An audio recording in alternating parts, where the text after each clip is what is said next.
بسم الله الرحمن الرحيم. الحمد لله وحده صدق وعده ونصر عباده وهزم الأحزاب وحده، والصلاة والسلام على من لا نبي بعده وعلى آله وصحبه وسلم تسليما كثيرا. أما بعد، أيها الإخوة الكرام والأخوات الكريمات، يا أهل النصرة والنجدة لفلسطين والقدس، نحييكم في هذا المؤتمر الجامع لأشراف الأمة وعظمائها وقاماتها. نحييكم وأنتم تأتون من كل فج عميق لتحملوا سيف القدس ولتشهروا هذا السيف في وجه الأعادي من هنا، من على أرض اسطنبول، أرض تركيا العزيزة التي كانت وما زالت محفورة في وجدان الأمة، دولة عريقة وشعبا مسلم عريق. نعم أيها الإخوة والأخوات، كم نحن نشعر بالفخر والاعتزاز ونحن نشارك في هذا المؤتمر من هذا الموقع المتقدم للأمة، بيت المقدس وأكناف بيت المقدس. كم نشعر بالفخر والاعتزاز ونحن معكم في هذا المؤتمر من قمة هرم المقاومة الباسلة الشامخة التي قاتلت وما زالت عن حمى هذه الأمة، عن ميراث النبوة، عن أرض فلسطين المباركة. وما أجمل أن ينعقد هذا المؤتمر في شهر ذكرى انطلاقة حماس، ليزيد هذه الذكرى نوراً وناراً، نوراً لهذه الأمة على طريق التحرير والعودة إلى أرض فلسطين، إلى القبلة الأولى، إلى مصرى رسول الله صلى الله عليه وسلم، نوراً للمجاهدين، للقساميين، للمقاتلين، للمرابطين في ثغور الرباط على أرض فلسطين وفي ثغور الرباط في هذه الأمة. نوراً وناراً، ناراً على هذا المحتل المغتصب الذي شرد الشعب ودمر البنيان، ناراً تصليه صواريخ القسام وصواريخ المقاومة في كل مكان في كل زمان. أيها الإخوة والأخوات، 3 متغيرات في غاية الأهمية تحيط بنا على مستوى القضية والمنطقة والأمة، وأعتقد أنها حاضرة بقوة في هذا المؤتمر. وهذه المتغيرات نحن نقرأها في اتجاهات إيجابية وتطورات مهمة لصالح قضيتنا وصالح أمتنا، لأن الكثير من يستحضر المتغيرات والتطورات في اتجاهاتها السلبية، وهي قراءة واقعية لا يستطيع أحد أن يتجاوزها.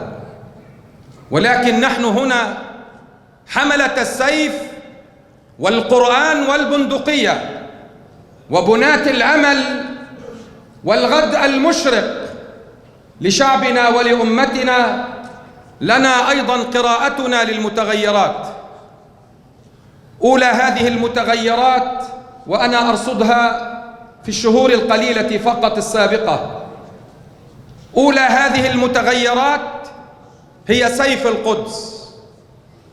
هذه المعركة التي شكلت تحولاً مهماً في مجرى الصراع مع العدو الصهيوني، وخلقت مناخات ما زالت تتردد في كل الاتجاهات وفي كل المسارات.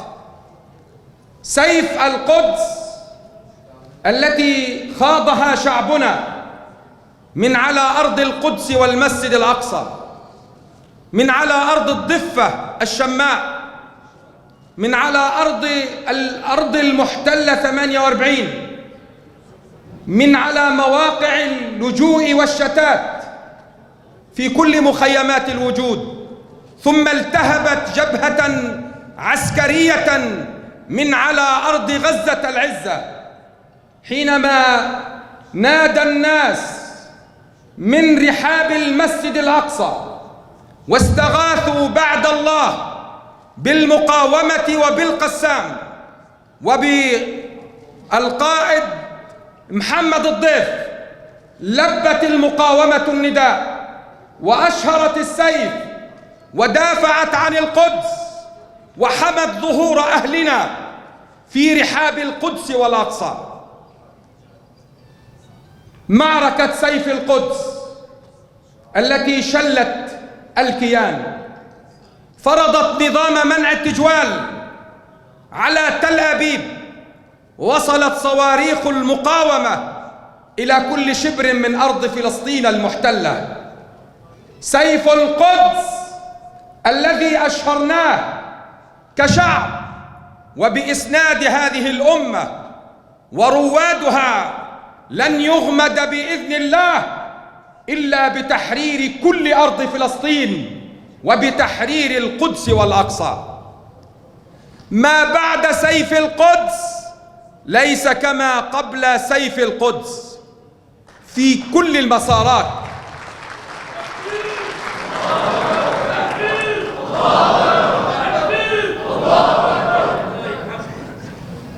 والمتغير الثاني على مستوى الأمة هو الانسحاب الأمريكي من أفغانستان بعد 20 عام من الاحتلال. دخلت القوات الأمريكية إلى المنطقة من بوابة أفغانستان قبل 20 عام دخولاً عسكرياً همجياً احتلالياً. ووقف الشعب الأفغاني المسلم يجاهد ويقاوم حتى دحر المحتلين عن أرض الإسلام في أفغانستان.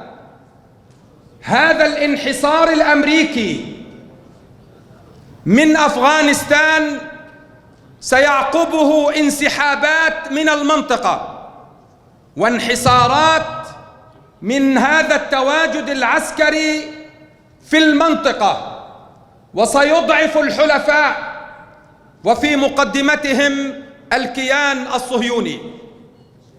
هذا المتغير لا بد أن نرصده بعيون ثاقبة وبقراءة إيجابية ارتباطاً بمعركة سيف القدس ونتائج معركة سيف القدس.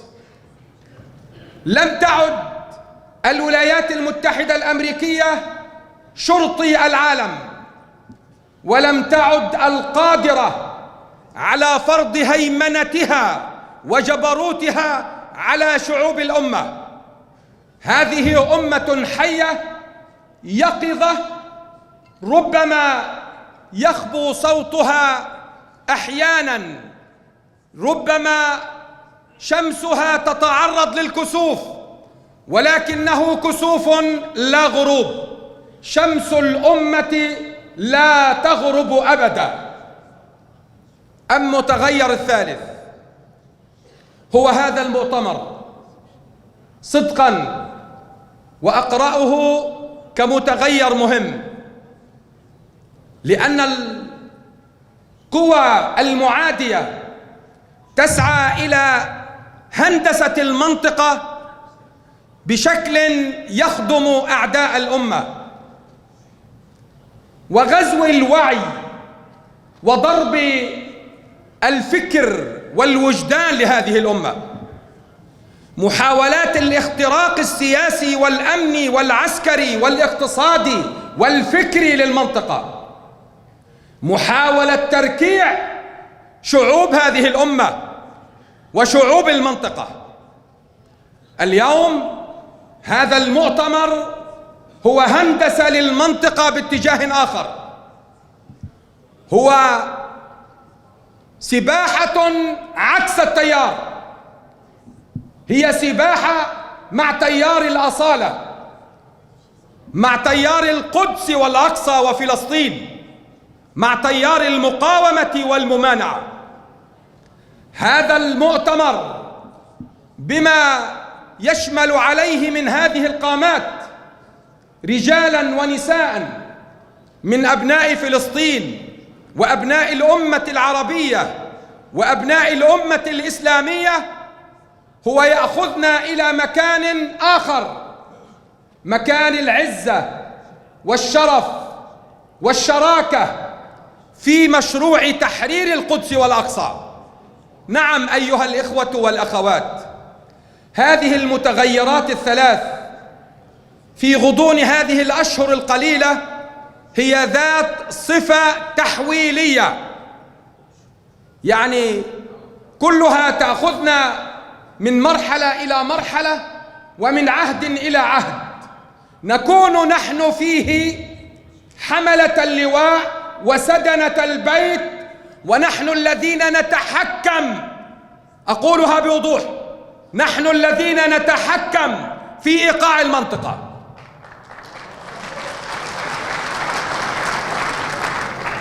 نحن الذين نتحكم في هذه المسارات الاستراتيجية. فلسطين قضية أمة وقضية أحرار العالم.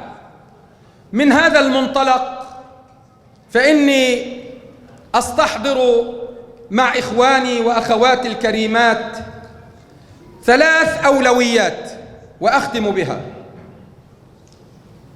الأولوية الأولى هي أن نرفع مجدداً من شأن قدسنا وأقصانا. القدس محور الصراع، القدس مفجرة الثورات والانتفاضات على مدار 100 عام، منذ ثورة البراق وحتى الشهيد الشيخ فادي أبو شخيدم. هذا البطل ما بينهما الدماء مدرارة على جنبات القدس وعلى أسوارها. والقدس اليوم إخواني وأخواتي في خطر حقيقي، ستتعرضون في الجلسات الخاصة لذلك، ولكن علينا اليوم أن نضع الرؤية والخطة المتكاملة من أجل ليس فقط التصدي لمخططات العدو في القدس، بل من أجل تحرير القدس والأقصى.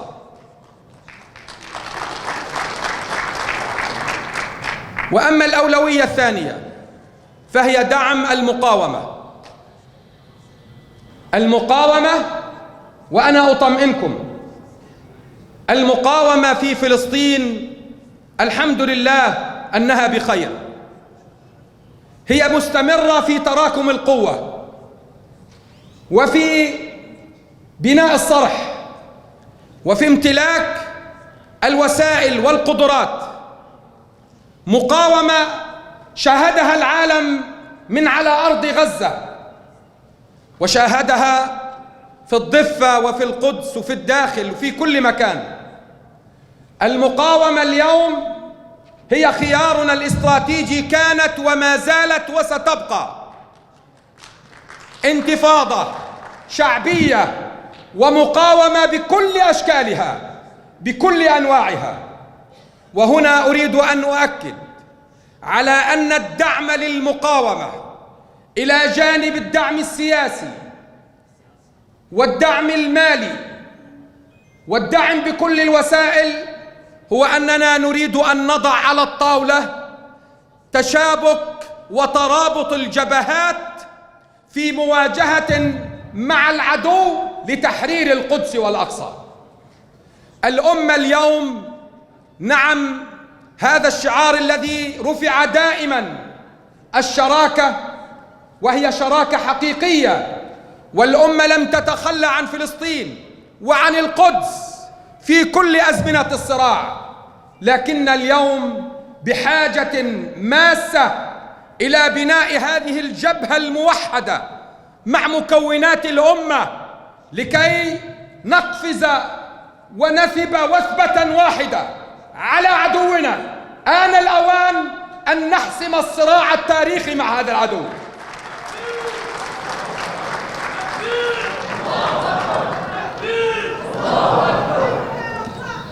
الأولوية الثالثة والأخيرة إسقاط التطبيع. يجب أن يكون لدينا خطة متكاملة لإسقاط التطبيع، هذا التطبيع الذي أخذ صفة التحالفات العسكرية والأمنية للأسف الشديد مع بعض الحكومات العربية. وللأسف أن البعض هو الذي يجري وراء الكيان ليطبع معه، مش الكيان بروح له. البعض يجري وراء الكيان ويعتقد أن قوته، وجوده، شرعيته، بقاءه بالتحالف مع هذا الكيان. ونحن نقول أن التطبيع سيزيد هذه الحكومات ضعفا ولن يزيد العدو قوة.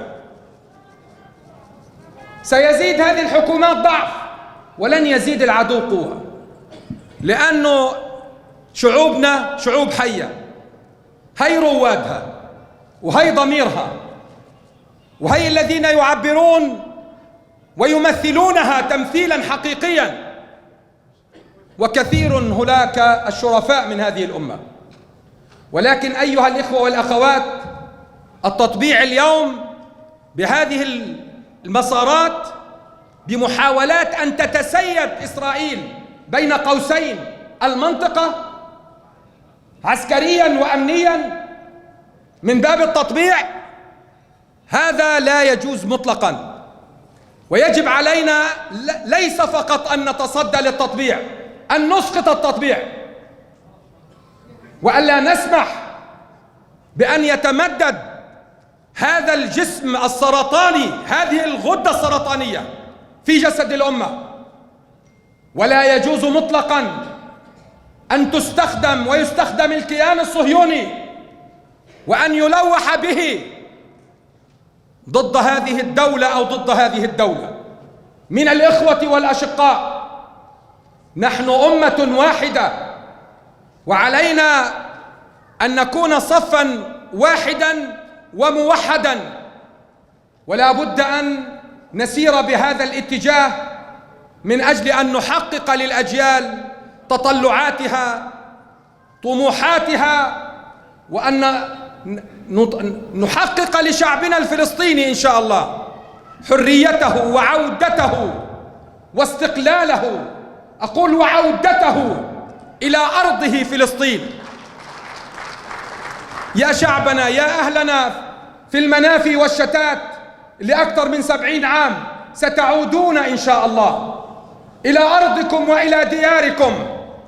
لا نامت أعين الجبناء إذا أسقطنا السيف والبندقية، ولا نامت أعين الجبناء إذا أسقطنا حق العودة، ولا نامت أعين الجبناء بل شلت أيماننا إن تخلينا عن قدسنا وأقصانا.